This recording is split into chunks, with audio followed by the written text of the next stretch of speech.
السلام علیکم دوستوں، دنیا کا ایسا ملک جو اسرائیل کے لیے سب سے زیادہ پریشانی کی وجہ بنا ہوا ہے۔ اسرائیل اس ملک سے اتنا زیادہ خوفزدہ کیوں ہے؟ اسرائیل نے فلسطین حماس کے بعد ایران پر حملہ کیوں کر دیا ہے؟ آخر اسرائیل کیا کرنے جا رہا ہے؟ کیا اس حملے میں امریکہ بھی اسرائیل کے ساتھ ملا ہوا تھا؟ این اس وقت جب ایران ایٹمی قوت بننے کے قریب تھا تو اسی وقت اسرائیل نے حملہ کیوں کر دیا؟ آخر ایران کے ایٹمی قوت بننے سے اسرائیل کو کیا خطرہ ہے؟ اور امریکہ کیوں اسرائیل کی مدد کرنا چاہتا ہے؟ کیا اس کے بعد پاکستان کی باری ہے؟ تو دوستو یہ اور بہت کچھ آج ہم جانیں گے اس مختصر ویڈیو میں۔ تو دوستو انتظار کس بات کا ہے؟ جلدی سے اپنی سیٹ بیلٹ باندھ لیجئے اور چلتے ہیں ملک ایران کے دلچسپ سفر پر۔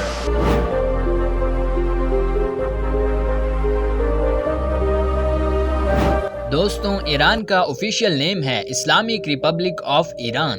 ایران کی کل آبادی 9,24,00,000 سے زائد افراد پر مشتمل ہے اور اس کا کل رقبہ 16,48,000 اسکوائر کلومیٹر ہے۔ اس ملک کی سرحدیں 6 ممالک کے ساتھ لگتی ہیں۔ دوستو اس ملک کے کیپٹل کا نام تہران ہے اور ایران کا پرانا نام فارس تھا۔ اور دوستوں ایران کی تاریخ بہت قدیم ہے، یہاں پہ مختلف سلطنتوں نے راج کیا ہے۔ 1979 میں سیاسی انقلاب کے بعد حکومت کا نظام تبدیل کر دیا گیا۔ اس انقلاب کی قیادت آیت اللہ روح اللہ خمینائی نے کی تھی، جس کے نتیجے میں شاہ محمد رضا پہلوی کا تختہ الٹ دیا گیا تھا، جو کہ کٹ پتلی حکومت کا کام سر انجام دے رہا تھا۔ یہ 1953 میں ایران کا حکمران بنا تھا اور دوستوں کچھ رپورٹس کے مطابق CIA نے اسے ایران کا حکمران بنانے میں مدد فراہم کی تھی تاکہ ایران کو اپنی مرضی سے چلایا جا سکے۔ لیکن دوستوں 1979 کے انقلاب کے بعد ایران میں سب کچھ تبدیل ہو گیا اور پورے ملک میں بڑے تیزی سے حالات نے کروٹ لی۔ اس انقلاب میں سب سے اہم واقعہ امریکی ایمبیسی کا ہے، جس میں ایرانی طلبہ نے 4 نومبر 1979 کو 52 امریکی ایمبیسی نیشنلز کو پکڑ لیا اور 444 دن تک انہیں اپنے پاس رکھا۔ 20 جنوری 1981 میں انہیں امریکہ کے حوالے کیا گیا اور دوستوں یہیں سے ہی ایران اور امریکہ دشمنی کا آغاز ہوا تھا، جس کے بعد امریکہ نے ایران پر معاشی پابندیاں لگا دی، کیونکہ دوستوں ایران سے امریکی کٹ پتلی حکومت کا بالکل صفایا ہو چکا تھا، جو کہ امریکہ کو ذرا برابر بھی اچھا نہیں لگا۔ امریکہ کا ایران پر اثر و رسوخ کا مقصد پیٹرول کو حاصل کرنا تھا، جس میں وہ ناکام رہا۔ دوستو ایران میں ایٹمی پروگرام کا آغاز 1957 میں شاہ محمد رضا پہلوی کے دور میں ہو گیا تھا۔ اس پروگرام کا نام ایٹم فار پیس رکھا گیا تھا، جس کا مقصد ایران کو ایٹمی قوت بنانا تھا، جو کہ امریکہ بالکل نہیں چاہتا تھا۔ ایک رپورٹ کے مطابق اس ایٹمی پروگرام کو شروع کروانے میں امریکہ نے ایران کی مدد کی تھی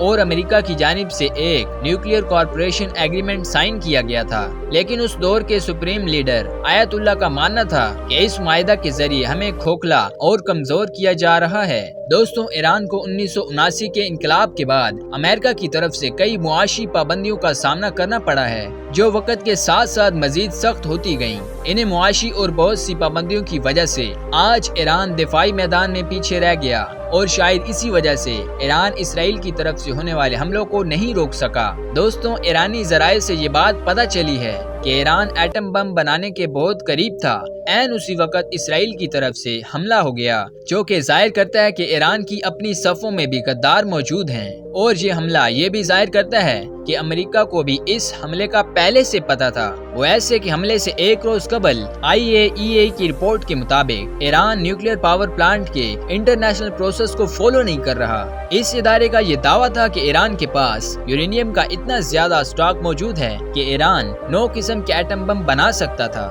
دوستوں اسرائیل کا ایران پر حملے سے کچھ دن پہلے امریکہ کا کویت، عراق اور عمان سے اپنے سفارتی عملے کو واپس بلا لینا اس بات کو واضح کرتا ہے کہ امریکہ اس حملے سے بخوبی واقف تھا۔ امریکہ نے ایران کو دھمکی بھی لگائی ہے کہ اگر ایران مذاکرات میں نہیں آیا تو پھر اسرائیل دوبارہ سے حملہ کرے گا، جو کہ سیدھا تیسری جنگ عظیم کی طرف اشارہ کرتا ہے۔ دوستوں اسرائیل کی جانب سے جو حملہ ایران پر کیا گیا وہ بہت ہی سنگین نوعیت کا تھا۔ اس حملے میں ایران کے 3 شہروں تہران، تبریز اور اصفہان شامل تھے اور ان حملوں میں ایران کی سیاسی قیادت اور نیوکلیئر سائنٹسٹ کو نشانہ بنایا گیا تھا۔ دوستوں اس اسرائیلی حملے میں ایران کا نیوکلیئر پاور پلانٹ بھی متاثر ہوا ہے۔ اس حملے میں اسرائیل نے ایران کی ایٹمی اور دفاعی تنصیبات کو نشانہ بنایا ہے۔ اس حملے کے نتیجے میں ایران نے بھی اسرائیل پر 200 سے زائد میزائل داغے، جس سے اسرائیلی فضا دھماکوں سے گونج اٹھی، اور اس کے علاوہ ایران نے اسرائیل کے 150 کے قریب مقامات کو نشانہ بنایا، جس سے صہیونی فورسز پر خوف و ہراس طاری ہو گیا۔ دوستو، ایران نے سب کو واضح الفاظ میں بتا دیا ہے کہ ہم اس حملے کا بھرپور جواب دیں گے، ہم اپنی دفاع کا اور آزادی کا مکمل حق رکھتے ہیں۔ دوستو، ایران نے اس آپریشن کا نام وعدہ صادق 3 رکھا ہے۔ دوستو، اس کے علاوہ ایران میں امام رضا علیہ السلام کا روزہ مبارک بھی موجود ہے۔ امام رضا شیعوں کے 8ویں امام ہیں اور آپ کا سلسلہ نسب مولا علی علیہ السلام سے جا ملتا ہے۔ دوستو، مختصراً یہ کہ ایران ایٹمی قوت بننا چاہتا ہے اور اس کے پاس تمام وسائل بھی موجود ہیں، لیکن امریکہ اس میں ہر بار رکاوٹ پیدا کرتا آ رہا ہے۔ دوستو، آپ کا کیا خیال ہے کہ ایران کو ایٹمی قوت بننا چاہیے؟ اس کا جواب کمنٹس میں ہمیں ضرور بتائیے گا۔ امید ہے دوستوں کہ ایران کا یہ سفر آپ کے لیے بہت سی نئی اور حیران کن معلومات سے بھرپور گزرا ہوگا۔ اگر آپ ایسی مزید انفارمیٹیو ویڈیوز دیکھنا چاہتے ہیں تو ہمارے یوٹیوب چینل 360 فیکٹ ماسٹری کو سبسکرائب کرنا مت بھولیے گا۔ اچھا تو فرینڈز، اس طرح کی ایک اور انفارمیٹیو ویڈیو میں آپ سے دوبارہ سے ملاقات ہوگی، تب تک کے لیے اللہ حافظ۔